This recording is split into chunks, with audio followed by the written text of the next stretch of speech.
My name is Alana McLaughlin. I am only 13. I am an 8th grader at John Early Middle, and I play trumpet, piano. I was a cheerleader for 2 years. This was my last season, but I'll probably cheer next year. I ran track. I've done multiple, I'm a part of multiple organizations such as, I'm an alumna of the Junior National Young Leaders Conference.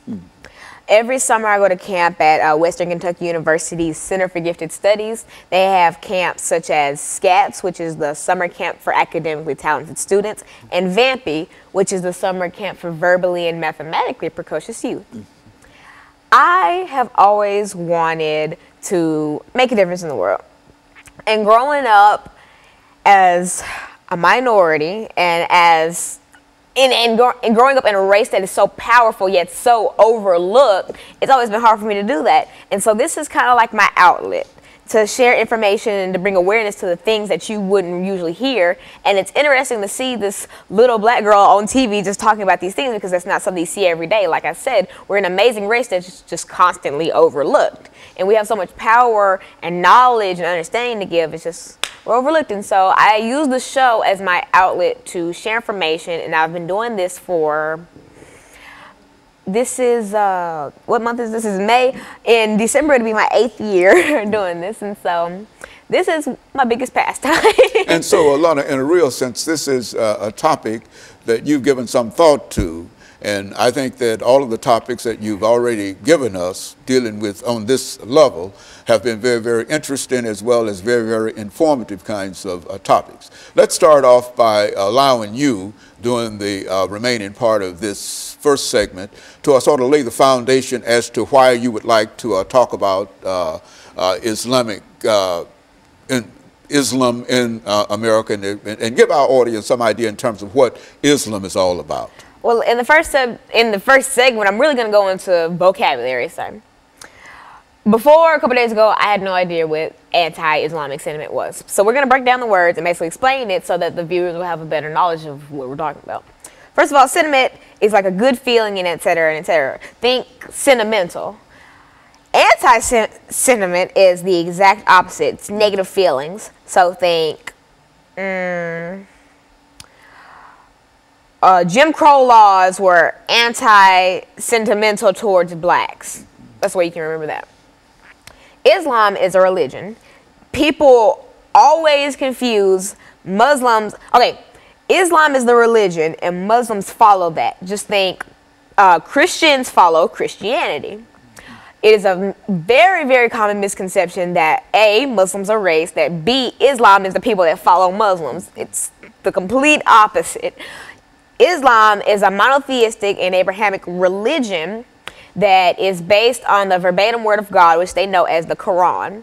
The Quran is the equivalent of the Bible in Christianity. I'm making inferences like this because, you know, a lot of people in America are Christian, so that's like just something they can understand about.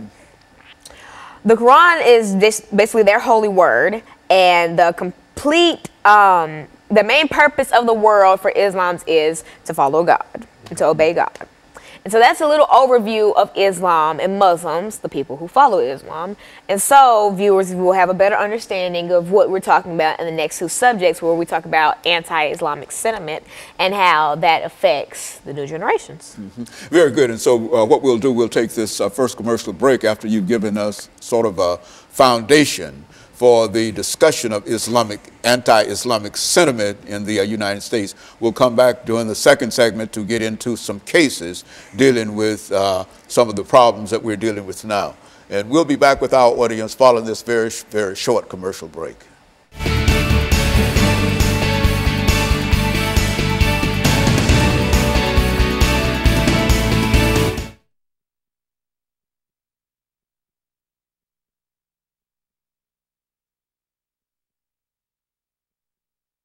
Now, I was trying to catch up with this. This is my time. Can we here. scoot that over a little bit so I can see it out the corner of my eye? Because I'm looking right here. Well, actually, see, the thing is, you need to be like... Yeah, okay, well, that's better anyway. Okay, cool. Thank you. Okay, and so, Lana, the second segment we're going to talk about, anti-Islamic sentiment in the United States. That'll be the introduction, and then we're talking to you, and then we're going to give you an opportunity to talk about what? I mean, how you want to introduce this topic. Is that what you want to do?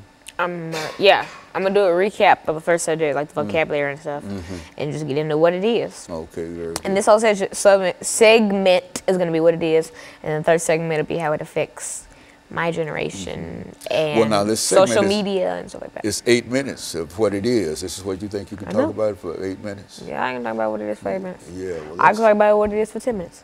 I can talk about what it is for just talk about it for 8 minutes, okay? That'll be appropriate.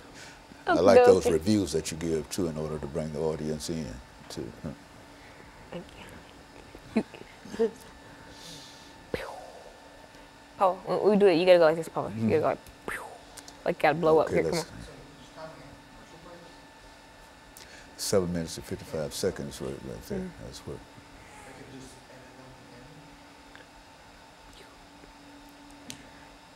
30 seconds out.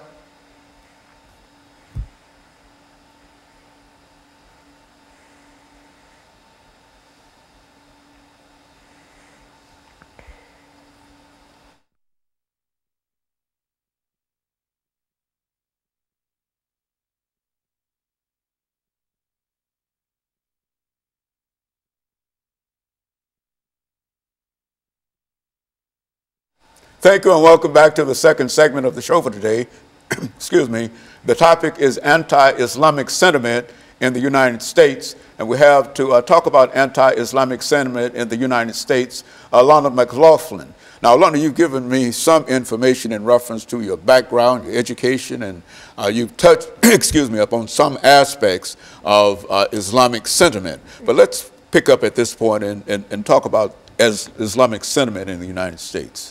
Well, if you're just tuning in, my name is Alana McLaughlin, and I gave a little background about me. Also, in the first segment, I talked about vocabulary and key terms that you're going to need to know the definitions of to be able to fully take away everything from the show today. I talked about, basically the whole thing of the show is talking about and analyzing, kind of picking apart the anti-Semitic feeling, Islamic. of Islam, I'm sorry. So basically I talk about anti-sentiment, and so just think the word sentiment is like good feelings and etc. Think sentimental, and then think of anti-sentiment as the complete opposite, and then anti-sentimental feelings toward Islam or the religion. And I talked about Islam, which is a monotheistic religion. It goes by the Quran, which is the equivalent of the Bible in Christianity. It's their holy word, and they believe it is the verbatim word by God. And so I talked about what Islam is, and I talked about a few common misconceptions, the most popular being that Muslim is a religion and that Islamic people are the people that follow Muslims, which is totally wrong. Muslims are the people that follow Islam. They're the equivalent, like this is Christians and this is Christianity, and they follow that. And so I talked about those misconceptions, but now I'm going to talk about the anti-sentimental feelings toward Muslims in the United States. Now, I think that you've probably encountered some anti-sentimental feelings, but you've probably just not seen that they were anti-sentimental. Like, for instance, on social media, I always see jokes of people making fun of Muslims for, say, how they dress or the Quran or something, just making wisecracks about that.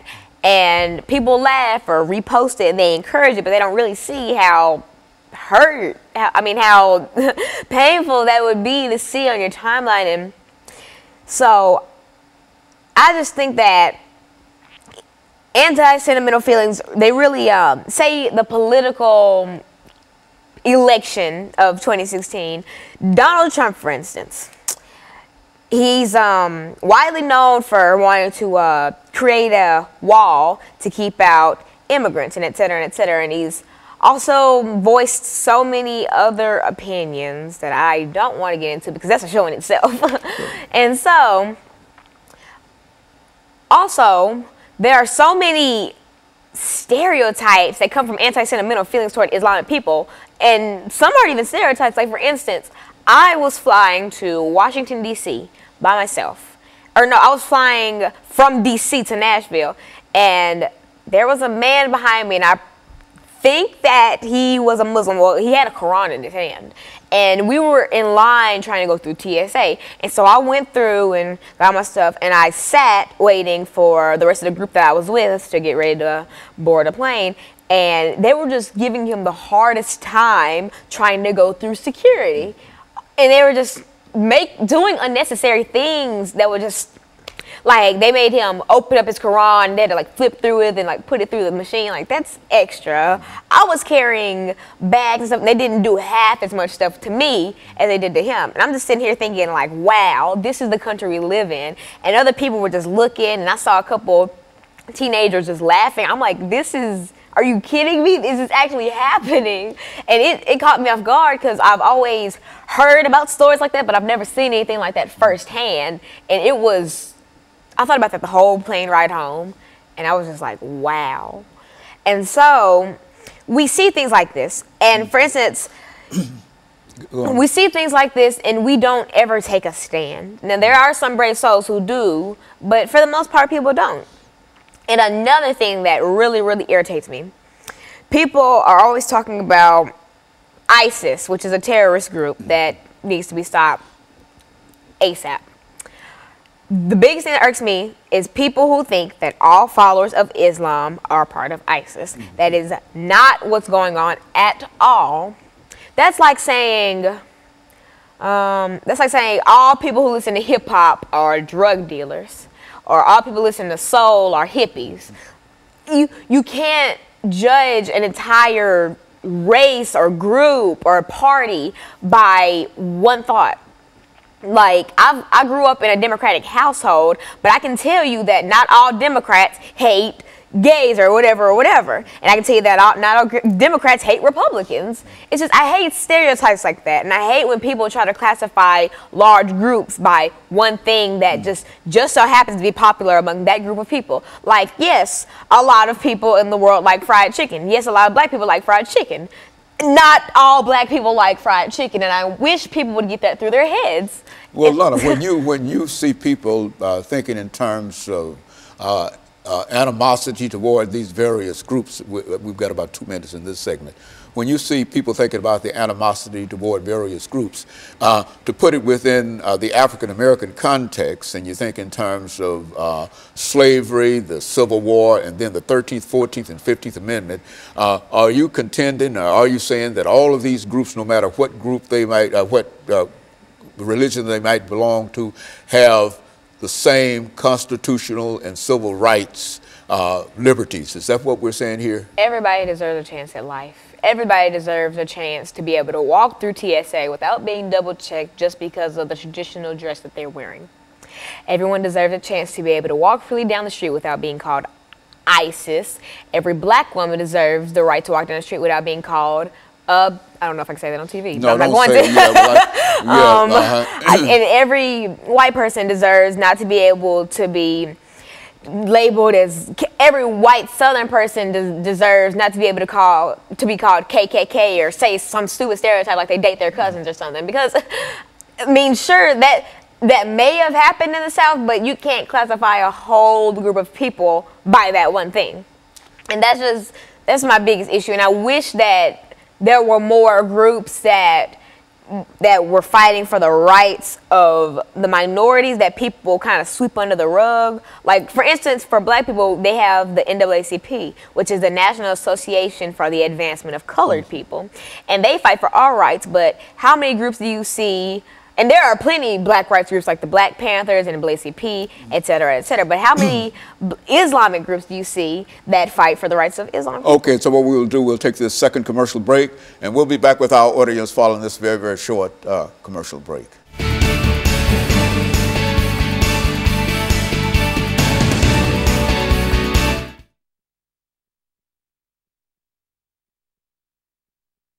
The impact has. In my own in your world. Own world. Like I told you about the airport incident. That's crazy. We were all going through. I was coming back from D.C. because I was with the Junior National Young Leaders Conference. Okay, well, let's see. We're We say that all groups deserve civil rights, 13th, 14th, 15th Amendments. That's the right to vote, the right to citizenship, right? They're citizens, and they have the right to vote, and they have the 13th, 14th, and the 15th. The 13th Amendment is freed slavery, and the 14th Amendment is citizenship. Abolish slavery,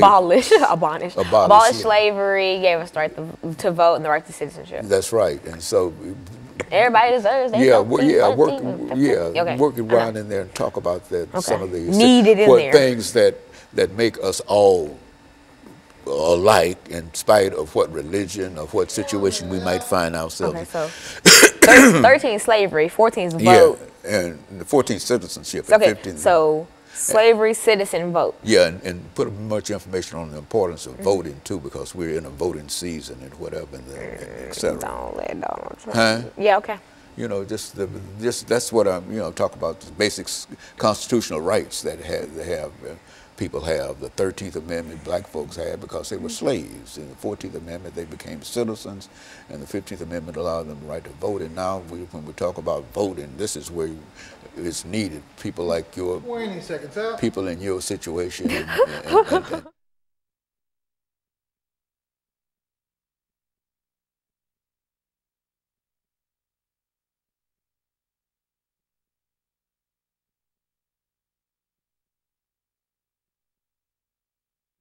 Thank you, and welcome back to the final segment of the show for today. We're talking to Alana McLaughlin, and she's giving us some information in reference to anti-Islamic sentiment in the United States of America. Now, Alana, you've covered quite a bit of information during the first and second segment. Let's give you the opportunity during the final segment to deal with some of the other aspects of this anti-Islamic sentiment. All right, and so if you're just tuning in the second segment, I talked about one personal experience that I saw anti-Semitism. Sentiment, oh my God. Sentiment going on towards a man who was carrying a Quran. He had on a traditional dress from some country. I'm not quite sure because I haven't really taken any cultural classes. But he was an American. He was carrying a Quran, so I'm going to make an inference that the man was a Muslim. And so we were kind of okay, I was in Washington, D.C., so I was at John F. Kennedy Airport, and I was trying to go to Nashville. And so I was going through TSA, and he was behind me. And so I got all my stuff packed. I put it in the little cubbies. They put it through. I got my stuff back. It was over with. And I was waiting on the chaperones that I was with to accompany me onto the flight and all that. So I kind of sat down, and I was observing what else was going on at the airport. And I saw TSA kind of giving the man who was behind me a hard time. Like, for instance, what they would do, like, this is his Quran. They would open it and just, like, kind of manhandle it, trying to see if there was anything in there, and they were shaking it. Like, it was, and it didn't look in too great a condition, so it looked like it could have snapped like that.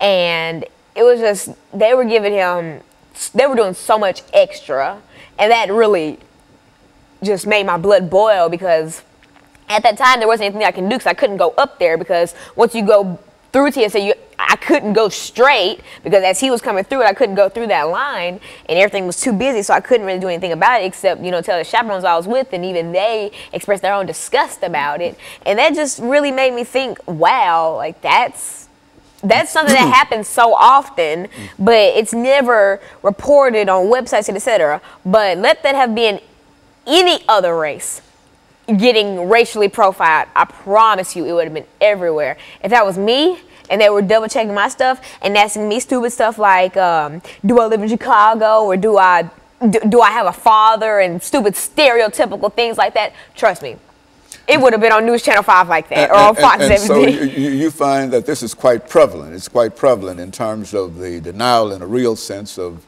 people's constitutional rights. It is. Citizenship rights and whatnot. Is that what you're saying here? It is, and that's why I feel like there are certain political candidates who do not encourage equality.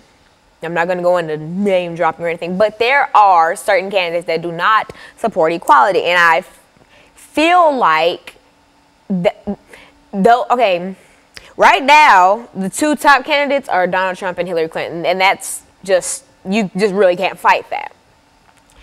And I feel like, since I'm not old enough to vote, I'm just watching this unfold, and I'm not making any certain choice because my opinion wouldn't really be taken for anything because I can't vote.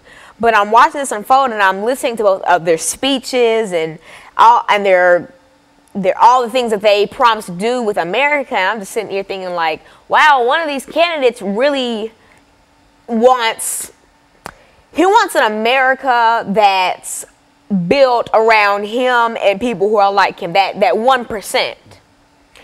And I don't feel like you could really be a president if you don't think about other people, because running a country, you have to put others before yourself. You have millions of people who are looking up to you, who are abiding by your rules, and if you exclude them from so many things, A, that's not right, and B, that's dangerous. Alana, in your category and your age group, I know you're not old enough to vote yet, but do you find that there's any kind of sentiment in reference to what is going on from a social level, from a religious level, among the people that you meet every day? I mean, is there any recognition? I see so many sentiment, not even just Islamic.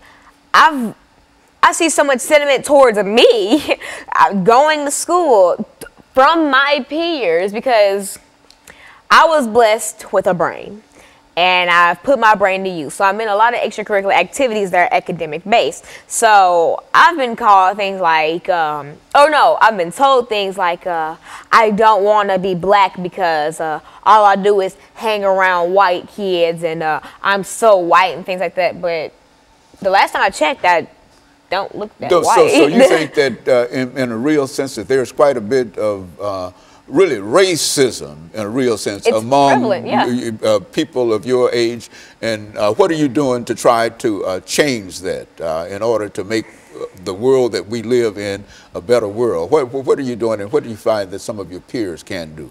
You know, first of all, what I personally do is I don't feed into it.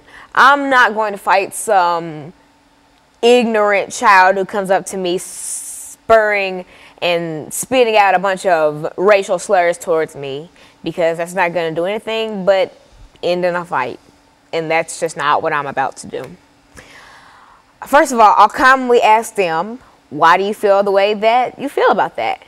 And if they have sense enough to give me an answer, I'm not going to bash them for that answer, because they probably, because see, racism, you're not born racist. You're taught racism.